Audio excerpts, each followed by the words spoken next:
오늘 함께 묵상한 하나님 말씀 요한복음 11장 45절부터 57절까지 말씀입니다. 죽은 나사로가 살아났고 나사로를 통해서 많은 사람들이 예수님을 믿게 됩니다. 진리가 선포되고 그 진리로 인해 생명이 살아나면 자연스럽게 은혜는 믿음은 퍼져가게 되어 있습니다. 그런데 모든 사람들이 다 그 복음의 방향을 따라가는 것이 아니라 때로 몇몇 사람들은 그 반대편에 서게 됩니다. 오늘 그들의 모습을 성경이 우리에게 보여주는데요. 45절, 46절 같이 읽겠습니다. 마리아에게 왔다가 예수께서 하신 일을 본 유대 사람들 가운데서 많은 사람이 예수를 믿게 되었다. 그러나 그 가운데 몇몇 사람은 바리새파 사람들에게 가서 예수가 하신 일을 그들에게 알렸다. 몇몇 사람이 믿은 것이 아니라 그 상황을 바리새파 사람들에게 가서 알렸습니다. 많은 사람이 지금 예수를 따르고 있습니다. 그러자 그들의 반응이 47절, 48절입니다. 우리 같이 읽겠습니다.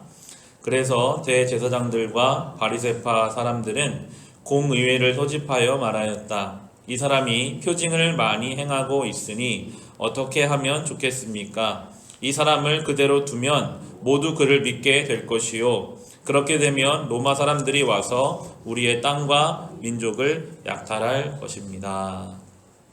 진리가 선포되면 하나님께 영광을 돌리고 그 믿음을 따라가야 하는 것이 정상인데 그 당시에 이 성전의 지도자들은 거기에 관심이 없었습니다. 진리가 어디에 있는지, 예수님이 그리스도인지 여기에 관심 있는 게 아니라요. 저 예수를 통해 사람들이 모이면 로마가 우리를 반란군으로 생각해서 진압해버리고 그러면 우리가 가지고 있던 이 권력이 다 없어져 버리는 것은 아닌가. 오로지 자기 중심성에 매여있는 사고방식입니다. 내가 가진 이것, 혹시 이것을 내가 놓쳐버리면 어떡하나. 저 예수라는 아무것도 아닌 저 인생 때문에 내가 혹시 가지고 있는 것이 없어지면 어떡하나 하고 모여서 회의하고 논의하고 있습니다. 자기 중심성에 사로잡히면요, 예수님의 반대편에 서게 되어 있습니다. 예수님이 오셔서 그 일을 행하셔도 알아볼 수가 없는 것은 이 자기 중심성의 이 죄의 무서움입니다. 예수님은 자기 자신을 내어주셨잖아요. 자기 자신만을 생각하는 사람들과 자기 자신을 내어주면서까지 순종하는 예수님은 같이 있을 수가 없는 것이죠. 지금 대제사장들이라고 하는 이 성전의 지도자들은 이렇게 영적으로 완전히 무너져 있는 상태이고, 특별히 대제사장 가야바가 이렇게 말합니다. 49절, 50절 같이 읽겠습니다. 그 가운데 한 사람으로서 그 해의 대제사장인 가야바가 그들에게 말하였다. 당신들은 아무것도 모르고 한 사람이 백성을 위하여 죽어서 민족 전체가 망하지 않는 것이 당신들에게 유익하다는 것을 생각하지 못하고 있어. 그 해의 대제사장이라고 하는 이 가야바, 원래 대제사장은 하나님이 처음 만드실 때 아론과 아론의 자손들이 대제사장 역할을 하게 정하셨습니다. 한번 대제사장이 되면 종신, 죽을 때까지 하는 것입니다. 영광스러운 자리거든요. 하나님과 백성들의 사이를 중재하는 귀한 역할인데 이미 이때에 오면 그 해의 대제사장이라고 이야기하죠.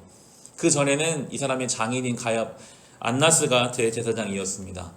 돈으로, 권력으로, 여러 가지 술수로 대제사장 자리를 차지했던 시대입니다. 그가 이렇게 말하죠. 거룩하게 포장한 것 같으나 결국 그거예요. 왜 고민하냐. 당연히 예수를 죽여야지.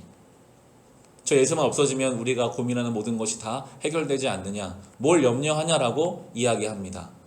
이 가야바라는 대제사장은 그렇게 살아온 사람입니다.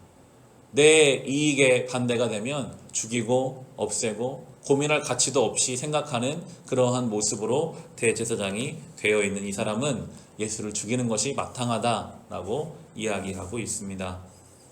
교회 안에 세상의 방식이 들어와 있어요.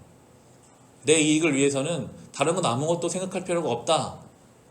교회의 제일 최고 지도자라고 하는 이 대제사장의 입에서 나오는 이 말은 그 당시 교회가, 그 당시 성도들의 삶이 어떠했는지를 보여주고 있습니다. 교회와 성도의 삶 안에 세상의 방식이 들어와서는 안 됩니다. 우린 세상을 살지만 다른 방향으로 살아가야 하는 존재입니다. 그렇지 않으면 우리도 이 대제사장처럼 겉으로는 종교인이지만 그 내면에 들어가면 그리스도의 반대편에 서서 살아갈 수도 있음을 늘 깨어 살펴봐야 할 것입니다. 그들은 그 말에 동의를 하고 53절에 보시면 그들은 그날로부터 예수를 죽이려고 모의하였다 나옵니다. 주님을 섬겨야 할 교회 공동체가 주님을 죽이려고 모의하기 시작했습니다. 그들의 모의는 결과적으로 성공하잖아요. 예수님이 죽어요. 그들은 주님을 죽이려고 모의하고 있으나 하나님께서는 그 예수가 죽게 하심으로 생명을 시작하십니다. 우리가 볼 때는 세상의 방식이 모든 것을 다 붙잡고 있는 것만 같습니다. 교회 안에도 이미 많은 세상 것들이 들어와 있는 것 같고 우리가 하나님 방식을 따라 살면 아무것도 안 될 것 같으나 주님은 이 가운데도 일하고 계시더라고요. 그들의 이 모의와는 비교할 수 없는 하나님의 구원 역사가 흘러가고 있습니다. 예수를 죽게 하심으로 생명을 여시고 이 땅에 새로운 복음의 시대를 여시는 하나님의 역사. 이제 주님은 다시 오실 것입니다. 그때까지 이 하나님의 구원 역사는 또 동일하게 이루어져 가고 있습니다.